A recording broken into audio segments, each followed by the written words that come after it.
Bismillahirrahmanirrahim. Assalamualaikum warahmatullahi wabarakatuh.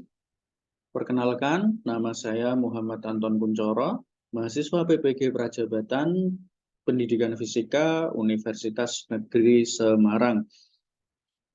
Baik, di sini saya akan mempresentasikan instrumen profiling peserta didik berdasarkan gaya belajar dan motivasi belajarnya.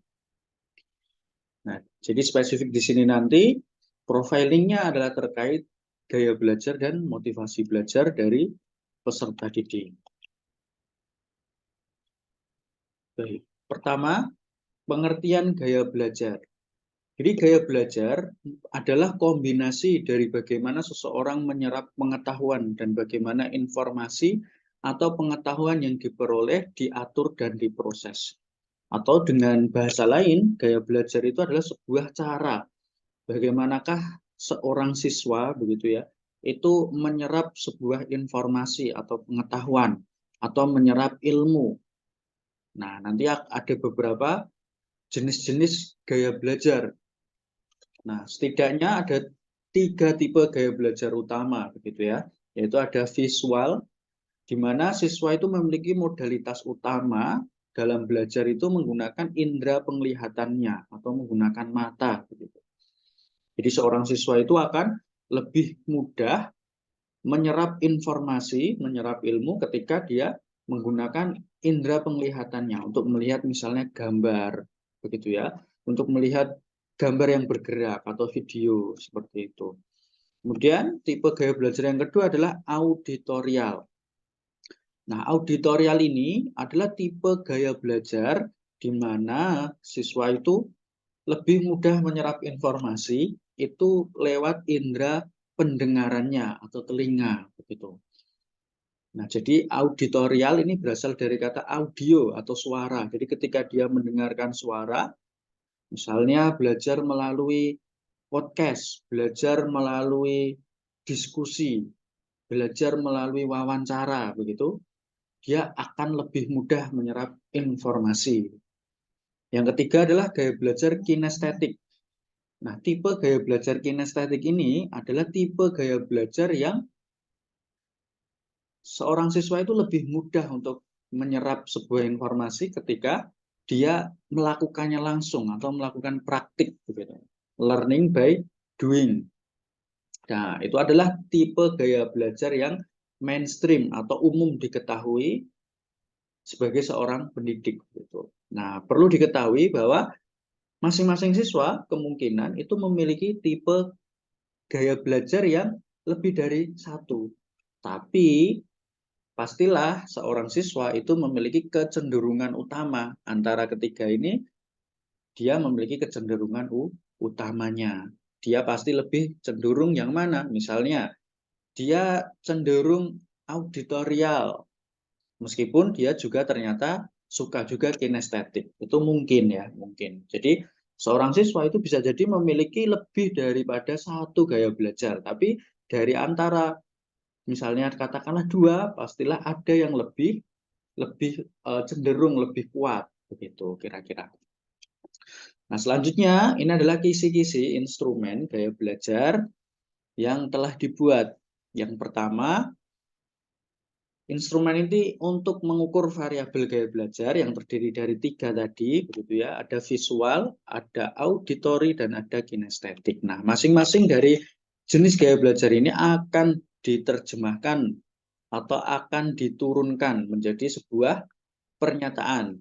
Ya, totalnya itu untuk visual ada 7, untuk auditory ada 6, kemudian ada kinestetik ada 7. Jadi nanti total semuanya itu ada 20. Nah, berikut adalah butir pertanyaannya atau pernyataannya yang harus ditanggapi oleh siswa dengan respon skala sikap begitu ya. Di sini ada SS. SS itu adalah sangat setuju. Misalnya ini, saya lebih memahami setelah guru menjelaskan perintah atau instruksi secara verbal. Nah, ini adalah contoh untuk mengukur gaya belajar tipe auditory. Nanti siswa menanggapi SS itu sangat setuju, kemudian S itu setuju, R itu ragu-ragu, gitu ya, berada di tengah-tengah, kemudian TS itu tidak setuju, kemudian STS itu sangat tidak setuju. Nah, kemudian yang lainnya juga nanti harus ditanggapi dengan skala prioritas tadi, begitu ya.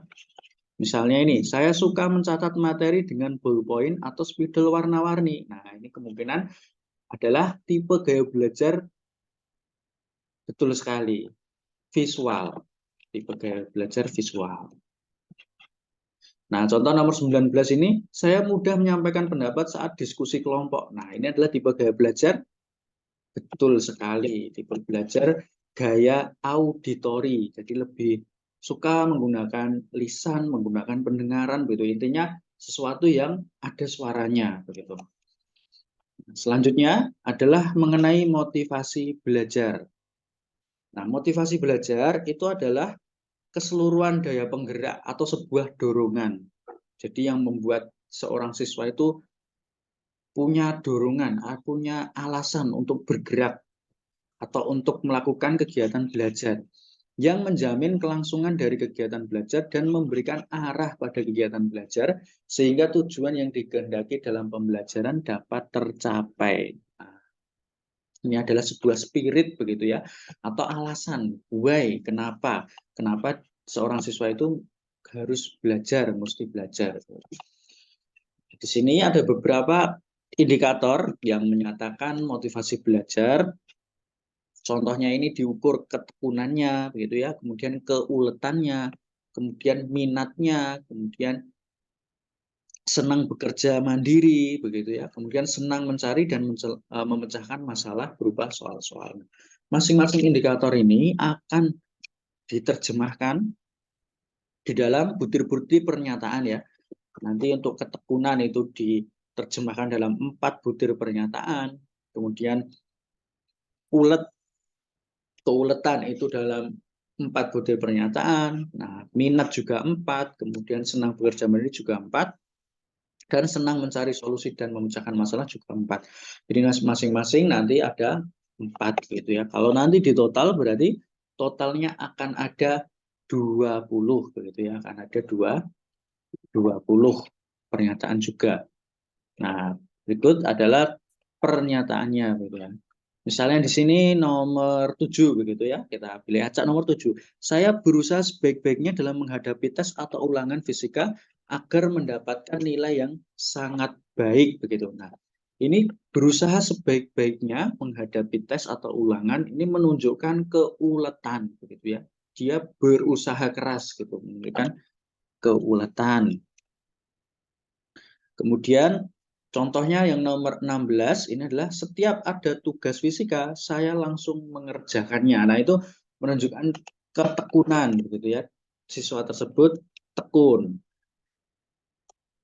Kemudian contoh lainnya adalah butir pernyataan nomor 12 misalnya. Nomor 12 itu saya membuat ringkasan rumus-rumus praktis fisika untuk mempermudah saya dalam belajar. Ini menunjukkan dia itu minat, dia itu punya minat. Jadi sampai dia itu kreatif membuat ringkasan ataupun anak-anak sekarang itu yang terutama perempuan gitu yang sering saya temui itu membuat namanya catatan-catatan yang menarik kemudian difoto, diupload di Instagram gitu ya. Itu namanya studygram gitu. Jadi bikin catatan yang indah dengan tulisan yang indah, kasih warna-warni. Nah, itu menunjukkan salah satu minatnya. Dia punya minat untuk belajar begitu. Nah, ini ada 20 nanti. Nah, itu tadi adalah instrumen yang sudah disusun untuk kemudian mengukur profiling peserta didik ditinjau dari gaya belajar dan minat belajarnya. Sekian dari saya. Terima kasih atas perhatiannya. Mohon maaf apabila ada hal-hal yang kurang berkenan dan tentu saja presentasi saya masih banyak kurangnya. Apa yang saya sampaikan, apa yang telah saya buat, tentu saran masukan yang membangun sangat dibutuhkan. Monggo, silakan memberikan komentar. Sekian dari saya. Wabillahi taufiq wal hidayah. Wassalamualaikum warahmatullahi wabarakatuh.